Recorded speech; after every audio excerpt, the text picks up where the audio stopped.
A bancada evangélica pretende apresentar um projeto de lei para criminalizar a LGBTfobia, algo que eles sempre foram contra. Mas o que tem por trás disso? Bem, basicamente, a possibilidade de chegar a uma lei que seja melhor, mas melhor para eles. Então é assim, o STF começa a julgar o processo de criminalização da LGBTfobia. As igrejas evangélicas se mobilizam, dizem que esse processo todo serve para censurar, para que nenhum pastor possa dizer dentro das igrejas que ser LGBT é uma coisa errada, que é um pecado, que é uma aberração. Olha só que coisa absurda. Daí depois, por um motivo que ninguém sabe ao certo qual, o STF para de julgar, dizendo que em algum momento breve vai retornar, mas não dizendo quando. Depois o STF diz que vai voltar a julgar em maio desse ano, de 2019. E aí, pouquíssimo tempo depois, a jornalista Mônica Bergamo, da Folha de São Paulo, revela que a bancada evangélica na Câmara dos Deputados vai apresentar um projeto de criminalização da LGBTfobia, uma coisa que eles sempre foram contra. Tá, mas daí assim, o que aconteceu? Eles piraram, eles mudaram de ideia, eles resolveram fazer autocrítica, o pastor Silas Malafaia chegou numa reunião com os pastores e disse assim, olha gente, vamos apresentar aí a criminalização da LGBTfobia, coitado dessa gente, anda sendo tão discriminado, os pastores falando barbaridades. Não, não foi isso. E eu friso que eles sempre foram contra porque eles fazem uma militância, um ativismo em cima dessa pauta para que não se aprove de nenhuma forma políticas públicas para a população LGBT. Então a pergunta mais correta seria: o que está por trás disso? É basicamente a possibilidade de controlar a narrativa e definir em quais termos essa negociação vai começar no Congresso Nacional. Começar, talvez, não deveria ser o termo mais adequado, porque essa discussão ela já começou e já terminou no Congresso Nacional no mínimo mais de uma vez.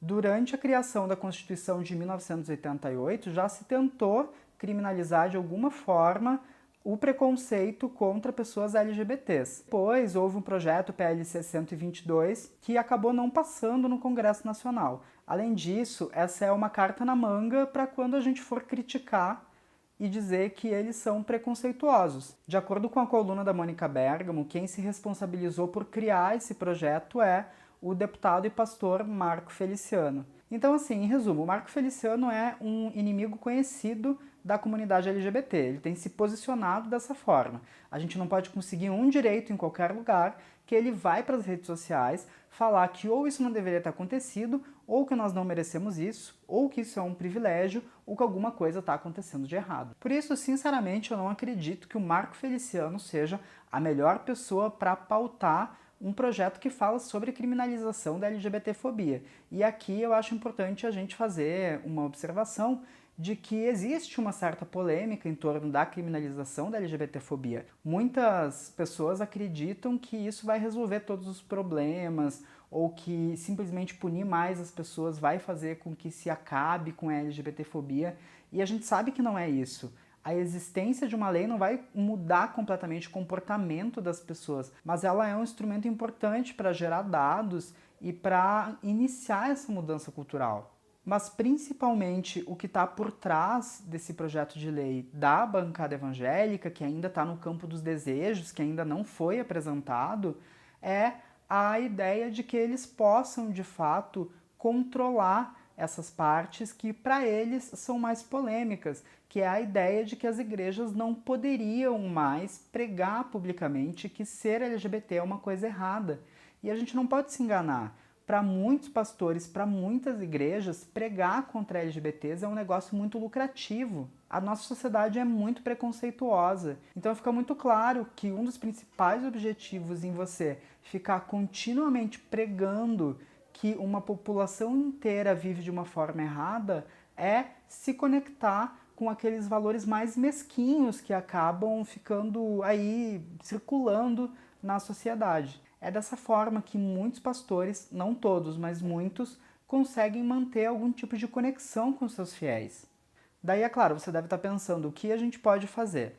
A primeira coisa é se manter informado sobre o projeto. Quando ele for protocolado de fato na Câmara dos Deputados, nós podemos nos cadastrar lá numa página e receber por e-mail a tramitação.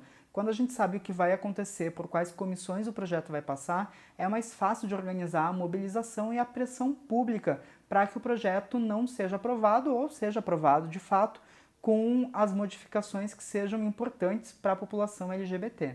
Esse não é o único projeto que fala sobre criminalização da LGBTfobia, então há uma grande chance que assim que apresentado ele seja pensado outros projetos. Isso quer dizer que eles vão ser colados a outros projetos que falam da mesma temática, e aí se vai fazer uma discussão um pouco maior sobre quais são os termos que devem entrar. Alguns projetos de lei não chegam a passar pelo plenário da Câmara, que é aquele plenário que vai ter uma discussão com todos os deputados. E quem decide esse tipo de tramitação é o presidente da Câmara dos Deputados, no caso, o Rodrigo Maia. O Rodrigo Maia já declarou publicamente, inclusive, que a pauta de costumes não é a principal prioridade. A prioridade deles é depenar a Previdência, é fazer essas coisas com as pautas econômicas.